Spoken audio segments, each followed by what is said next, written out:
Imagine being locked in a room where sound, light, and touch cease to exist.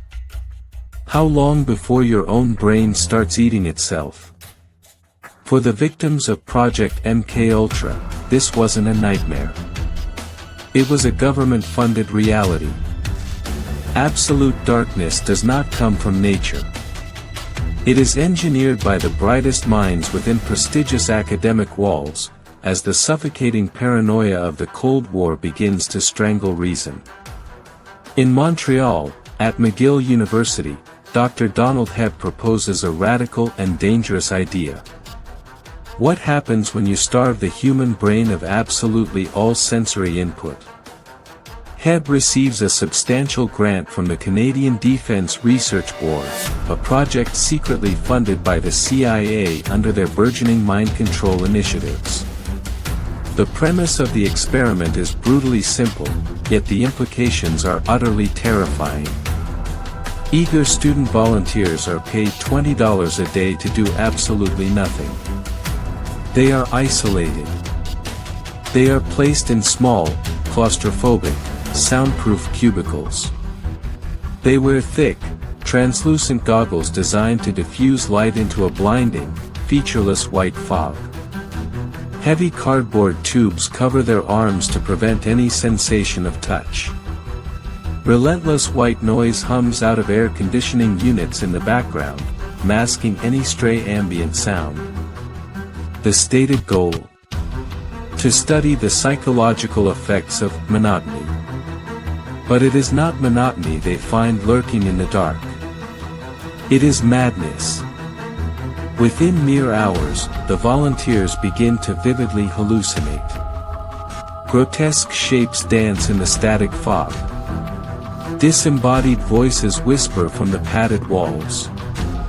The human brain, desperately starved for stimulation, begins to aggressively manufacture its own terrifying reality. Hebb meticulously notes that cognitive function deteriorates rapidly among the subjects. They cannot think straight. They cannot form coherent, logical thoughts. They are regressing into primitive states. They are breaking under the weight of nothingness. Some panic, tearing off the goggles and frantically demanding to be released. Others weep uncontrollably in the void. Hebb has discovered something profoundly horrific about our existence. The human mind simply cannot survive in a vacuum. It requires the physical world to anchor it to sanity. Take the world away, and the mind shatters like glass. Hebb's dark research quickly catches the eye of someone far more ambitious in the psychiatric field. Someone who sees broken minds not as a human tragedy, but as an unprecedented opportunity. If you can break a human mind so easily, can you rebuild it? And more importantly, can you program it to obey? Enter Dr. Ewan Cameron. A towering and imposing figure in the global psychiatric community, Cameron serves as the president of both the American Psychiatric Association and the World Psychiatric Association. He is a man of immense influence and unshakable, terrifying arrogance. He operates his empire out of the Allen Memorial Institute, a looming Gothic mansion perched on a hill overlooking Montreal. It looks significantly less like a hospital for healing and much more like a fortified castle for the damned. Cameron rigidly believes that mental illness is caused by fundamentally flawed neural pathways. His proposed solution is as brutal as it is simplistic. Erase the existing mind completely, and build a brand new one from scratch. He calls this destructive process depatterning. To achieve his monstrous vision, Cameron directly takes Hebb's disturbing findings on sensory deprivation and weaponizes them. He doesn't use willing volunteers. He uses his own trusting patients. People who innocently came to him seeking help for minor issues like postpartum depression or mild anxiety. They are systematically subjected to massive, brain-damaging doses of electroconvulsive therapy, far beyond any accepted medical or ethical standard. But the electricity is only the grim beginning of their ordeal. Cameron introduces prolonged, weaponized sensory isolation. Patients are heavily drugged into submission with a toxic cocktail of powerful barbiturates and experimental hallucinogens, including massive doses of LSD. They are kept in medically induced comas for agonizing weeks, sometimes even months. When they finally awake, groggy and terrified, they are immediately placed in Cameron's custom-built isolation chambers. No light. No sound. No human contact. Just the cold, sterile, unending void. Their senses are aggressively starved, exactly as Hebb had previously demonstrated. But Cameron adds his own uniquely sinister twist. The psychic driving. Hidden under pillows and embedded within football helmets strapped tightly to the patient's shaved heads, tape recorders play looping, degrading messages endlessly. Thousands upon thousands of times. You are a bad mother. Your husband hates you. Cameron is desperately trying to overwrite their very identities. The sensory isolation makes their fragile minds incredibly malleable. The endless repetition acts as the surgical chisel. How long could you listen to your own deepest flaws echoed in the pitch-black dark before you actually start to believe them? The Allen Memorial Institute transforms into an industrial processing plant for forgotten souls, churning out shattered fragments of humanity. The infamous sleep room is a chamber of profound, suffocating darkness where the very air feels heavy and oppressive. Patients lie strapped down in endless, clinical rows, their fragile minds forcibly suspended in a dense chemical twilight that offers no rest, only terror. Dr. Ewan Cameron's ambition is entirely limitless, fueled and heavily funded by the secretive CIA under the ominous banner of MKUltra Subproject 68. The intelligence agency is desperate, hungering for absolute mind control techniques to combat the perceived Soviet threat, and Cameron stands eager as their most willing and ruthless architect. He constantly pushes the absolute boundaries of human physical and psychological endurance, treating his subjects like biological hardware to be completely reformatted. Consider one specific patient, Velma Orlikow. She innocently checks in seeking treatment for a mild, entirely manageable bout of postpartum depression. Instead of receiving care, she is ruthlessly subjected to agonizing months of absolute sensory deprivation combined with relentless psychic driving. The prolonged ordeal completely and violently destroys her foundational sense of self. The sterile smell of heavy sedatives and the low, mechanical hum of life support equipment are the only things accompanying her slow unraveling. The treatment is so devastatingly thorough that she entirely forgets how to read basic words. She forgets the faces of her own children. The aggressive isolation systematically strips away every single layer of her humanity, leaving behind nothing but a hollow, vibrating shell of a once vibrant woman. The recorded tapes play on endlessly, acting as a relentless psychological assault directly onto a completely defenseless mind. Furthermore, the utter sensory deprivation drastically exacerbates the sheer, unadulterated terror of the massive LSD doses administered without consent. There is absolutely no remaining physical reality left to ground these victims. No sunlight, no warmth, no comforting textures. Just the endless, looping, heavily authoritative voice of Dr. Cameron echoing endlessly in the pitch blackness. They are permanent prisoners hopelessly trapped inside the confines of their own skulls, screaming into a void that refuses to answer. If you surgically and systematically take away every single one of a person's senses, do you also permanently extinguish their human soul? The physical mechanics engineered within the isolation chambers are deliberately, meticulously cruel, designed entirely to maximize discomfort and disorientation.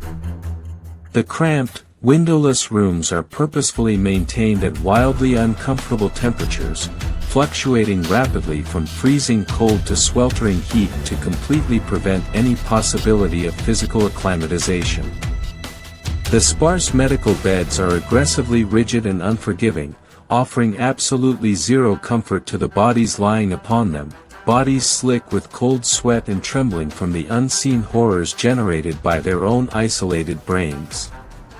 The sensory deprivation implemented here is absolute, deeply suffocating, and totally inescapable. The humming lights outside the heavy metal doors offer no illumination inside. Through careful observation, Cameron meticulously notes that his isolated patients quickly become incredibly, almost desperately suggestible. In the absence of all normal input, they violently develop a frantic, pathetic need for any external stimulus, craving even a single shred of genuine human contact to prove they still exist. When Cameron finally breaches the heavy door and enters the room after agonizing weeks of dead silence, his looming presence alone appears as a twisted form of divine salvation to their fundamentally broken minds. He ruthlessly and systematically exploits this chemically and environmentally induced dependency to insert his own terrifying programming. The engineered sensory void is no longer just a scientific experiment, it has effectively become a sharpened weapon of absolute compliance. While Dr. Hebb's original university volunteers at least possessed the inherent power to walk away when the hallucinatory terror became simply too much to bear, Cameron's unfortunate patients are hopelessly, legally trapped. To ensure total submission, they are routinely injected with heavy doses of curare, a powerful toxin used to artificially paralyze their voluntary muscles. This violently ensures they absolutely cannot physically resist the barbaric treatments, nor can they raise their arms to tear off the football helmets broadcasting those maddening tapes. In practice, the Allen Memorial Institute functions flawlessly as a completely deniable CIA black site, operating entirely in plain sight right in the middle of a bustling Canadian city. It is a horrific place where the sacred Hippocratic oath is grotesquely inverted, turned completely upside down.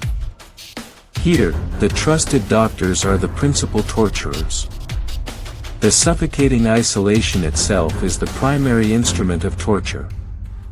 What exactly does the deafening silence sound like when it is endlessly screaming directly into the very center of your brain? The psychological toll of Cameron's depatterning process is absolute, horrifying, and utterly devastating to witness. Fully grown adult patients regress violently and uncontrollably to an entirely infantile state of being. Stripped of all environmental context and pumped full of heavy narcotics, they completely lose their basic motor functions, unable to even walk or feed themselves. They become fully incontinent, lying helplessly in the dark while the sterile smell of medical antiseptic mixes with the raw scent of human degradation. They completely forget their own given names, their personal histories, and the faces of the people they once deeply loved. The aggressive, weaponized sensory deprivation has successfully done its terrifying work on the human brain. The mental slate has been forcefully and brutally wiped entirely clean. But the critical rebuilding phase, the fiercely ambitious, psychic driving, meant to insert a new identity, fails spectacularly on every conceivable level. Like and subscribe to keep your mind safe, because the methods used here show how incredibly vulnerable our own consciousness truly is. Dr. Cameron rapidly discovers the horrifying truth that while he can effectively erase a human mind using isolation and electricity, he absolutely cannot program a brand new one to replace it. The endless, looped messages playing thousands of times in the dark do not miraculously create the compliant super spies the CIA desperately wanted, nor do they produce perfectly cured model citizens. Instead, they simply create deeply, irreversibly shattered individuals who are entirely incapable of functioning in any normal society ever again. The profound isolation does not heal their original underlying trauma, it violently amputates their entire personality. When the funding runs out or the damage is deemed complete, the patients are eventually discharged as hollowed-out husks, mere shadows of their former selves. They stumble blindly and return home to utterly bewildered families who do not recognize the empty stranger standing before them. They return to complex lives and complicated relationships they physically and mentally cannot remember living. In the end, the Allen Memorial Institute effectively releases broken ghosts back into the waking world.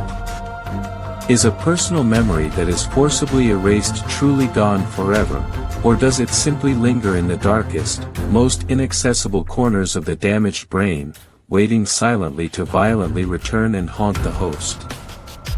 By the late 1950s, the intelligence officers at the CIA finally begin to lose their misguided faith in Dr. Ewan Cameron and his extreme methods.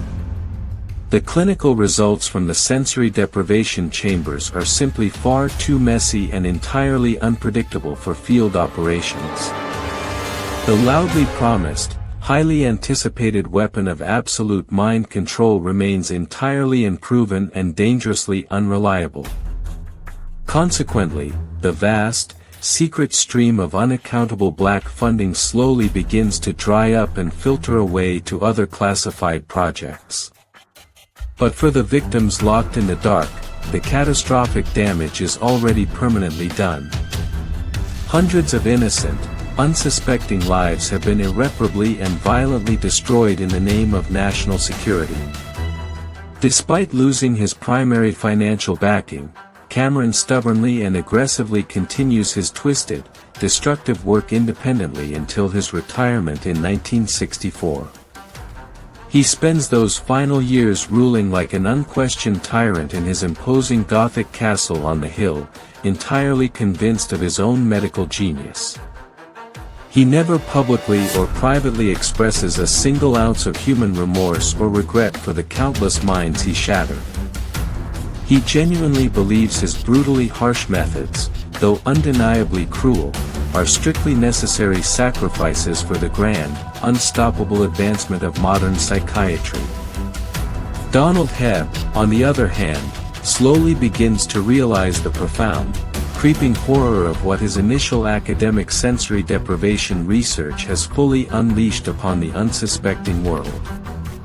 Haunted by the application of his findings, he eventually takes a bold stand and publicly denounces the CIA's malicious, completely unethical use of his foundational scientific research.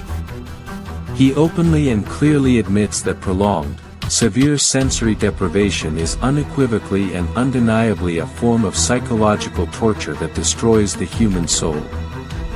But his apologies come far too late. The proverbial genie is entirely out of the bottle and cannot be put back. The brutal, highly effective techniques meticulously refined in the absolute darkness of Montreal are carefully analyzed and systematically codified for future use. The deeply infamous Cubart Counterintelligence Interrogation Manual, officially published by the CIA for its operatives in 1963, draws heavily and directly on the combined dark work of both Hebb and Cameron. Because of their experiments, sensory deprivation quietly and effectively becomes a standard, entirely deniable tool for Black Ops intelligence agencies operating worldwide. The simple absence of sound and light has been permanently and effectively weaponized on a massive, global scale. How exactly do you attempt to punish a truly horrific crime against humanity when the powerful perpetrators are the very individuals writing and enforcing the laws? The deeply awful truth regarding these experiments remains deliberately buried under strict security classifications, shredded documents, and institutional lies for many agonizing decades. The shattered, broken patients of the Allen Memorial Institute are left to suffer in their own isolated, terrified silence. Their deeply traumatic memories are horribly fragmented, artificially suppressed by the heavy electroshock, and incredibly difficult to piece back together into a coherent narrative. They endure cold sweats and crippling panic attacks, completely unable to explain the root cause of their own visceral terror.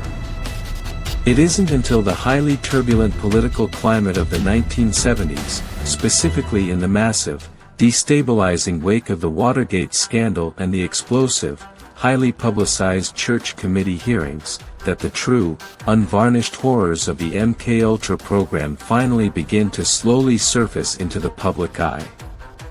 Tenacious investigative journalists stubbornly refuse to let the story die, digging relentlessly into the CIA's darkest and most carefully guarded past.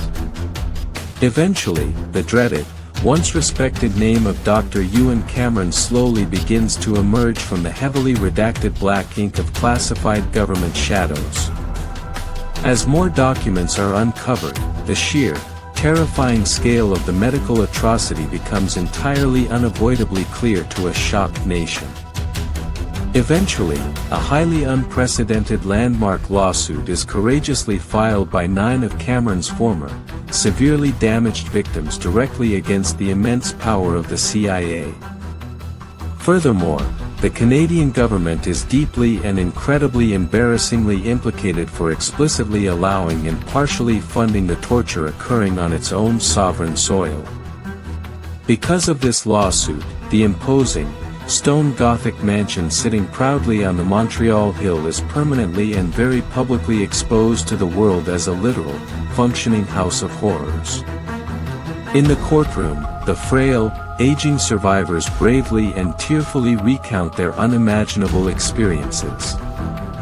They vividly describe the suffocating sensory deprivation, the smell of sterile rooms, the blinding pain of the massive electroshock therapy, and the maddening, never-ending looping tapes designed to break their will.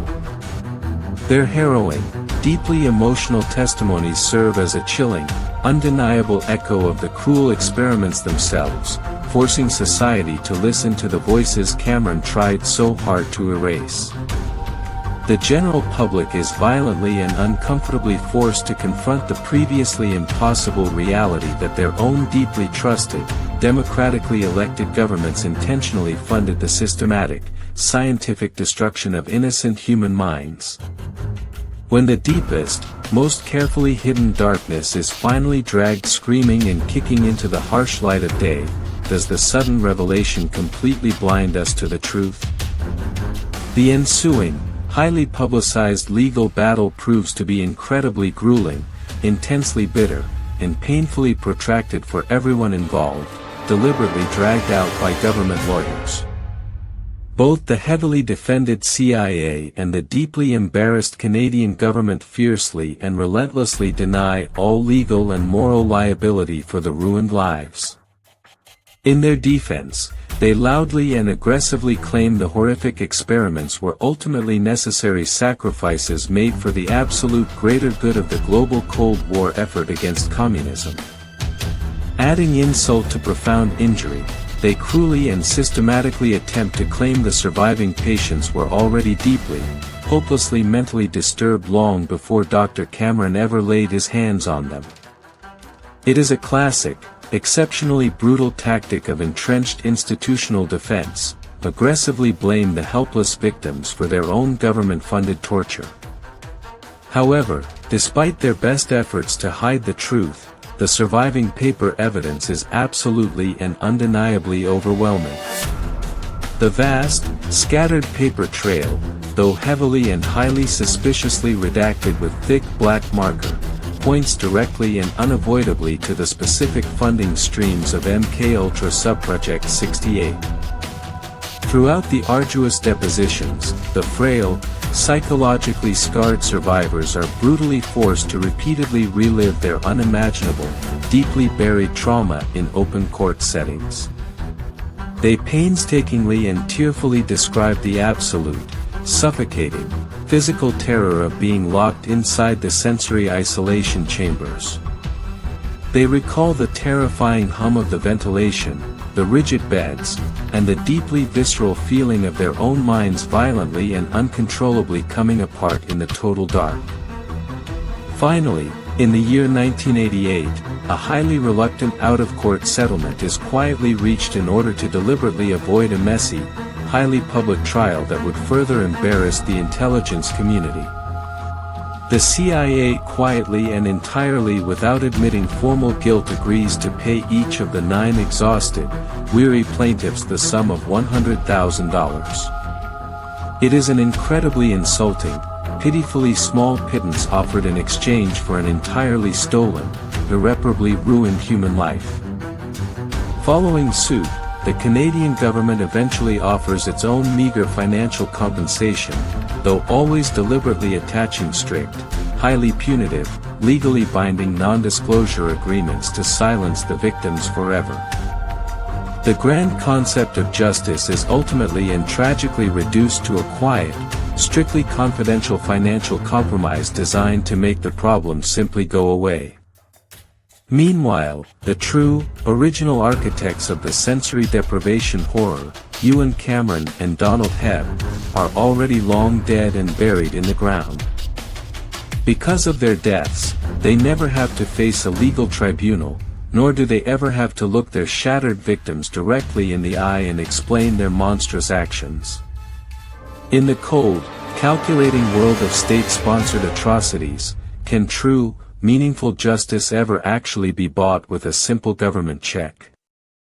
The terrifying, enduring legacy of Dr. Donald Hebb and Dr. Ewan Cameron casts a remarkably long, incredibly dark shadow that continues to stretch heavily over the modern world today.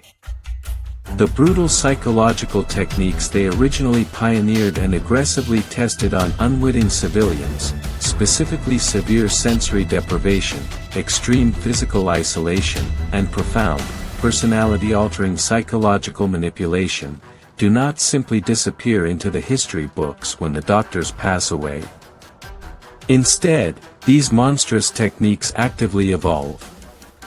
They ruthlessly adapt to new technological capabilities.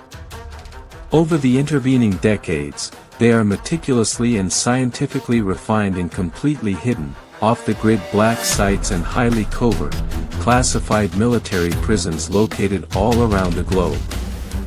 The haunting, undeniable specter of the horrors committed at the Allen Memorial Institute deeply and directly influences the interrogation protocols used in infamous modern facilities like Guantanamo Bay and the Abu Ghraib prison complex. Consider the chilling similarities in the equipment used to break prisoners today. Massive industrial white noise generators are deployed to entirely drown out the world. Heavy, opaque blackout goggles and thick earmuffs are forcibly strapped onto detainees to eliminate vision and hearing. Suspects are subjected to extreme, prolonged physical and mental isolation in freezing cold cells for weeks on end. The horrific, dehumanizing tools utilized by modern interrogators are exactly the same as the ones Cameron built in his basement. Furthermore, the ultimate, underlying goal remains exactly the same: to completely, systematically, and irreparably break the fundamental human spirit in order to extract compliance. The sensory deprivation research that supposedly began innocently as a mere academic curiosity in a Montreal university effectively and tragically became the fundamental, dark blueprint for modern, highly efficient, state-sponsored psychological warfare. Today, we comfortably and safely look back at Ewan Cameron and label him as a unique, isolated monster, a bizarre historical aberration that could never happen again. But we must seriously ask ourselves, was he truly a medical outlier? Or was he simply an ambitious, deeply flawed man who eagerly and willingly took the deeply twisted, paranoid logic of the Cold War to its absolute, most terrifying logical conclusion. By ignoring the profound ethical failures of the past, are we permanently and tragically doomed to continuously repeat the very same horrific psychological experiments we so loudly and publicly pretend to condemn?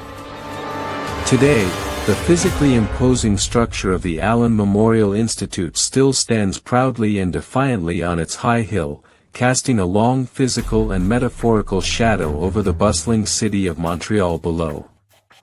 Incredibly, it still operates daily as a completely normal, fully functioning psychiatric care facility where unsuspecting patients go seeking mental health treatment. The heavy, imposing Gothic stones of the building quietly and secretly harbor the restless, traumatized ghosts of a deeply horrific past that the institution would strongly prefer to forget entirely. While the dreaded, infamous sleep room and the terrifying isolation chambers are technically long gone, dismantled and swept away by time, the chilling psychic echo of Cameron's endlessly looping tapes clearly remains vibrating in the sterile air for those who know exactly what awful history to listen for. The deeply tragic, entirely avoidable story of Dr. Ewan Cameron and Dr. Donald Hebb serves as a stark, absolutely terrifying historical reminder of the incredible, frightening fragility of the human mind. It stands as a permanently grim, profoundly disturbing cautionary tale explicitly warning us about the extreme, world-altering dangers that occur when unchecked. Rampant scientific arrogance is deliberately combined with the limitless funding of state-sponsored terror initiatives. Their dark legacy proves that the supposed ethical line strictly dividing medical healing from horrific psychological torture is agonizingly, dangerously thin, and easily crossed by ambitious men. The profound, terrifying darkness they so eagerly and ruthlessly explored was never just a vague, philosophical, or abstract psychiatric concept discussed in medical journals. It was a very real, tangible, physical place, constructed entirely with hidden government money, complete with heavy doors and humming lights. It was a factory where ordinary, trusting citizens seeking help were systematically and violently unmade, their very identities erased by the terrifying absence of sensation. As we have seen, the human mind is a remarkably fragile, highly delicate construct, precariously anchored to sanity only by the constant, reassuring presence of the physical, sensory world surrounding it. If you artificially and completely take the physical world away, locking a person in total sensory deprivation, what is truly left behind in the silent dark? When you are forced to stare deeply and helplessly into the absolute, suffocating void of total sensory deprivation, does the void inevitably and maliciously stare back into you, or does it simply and quietly erase your consciousness entirely from existence?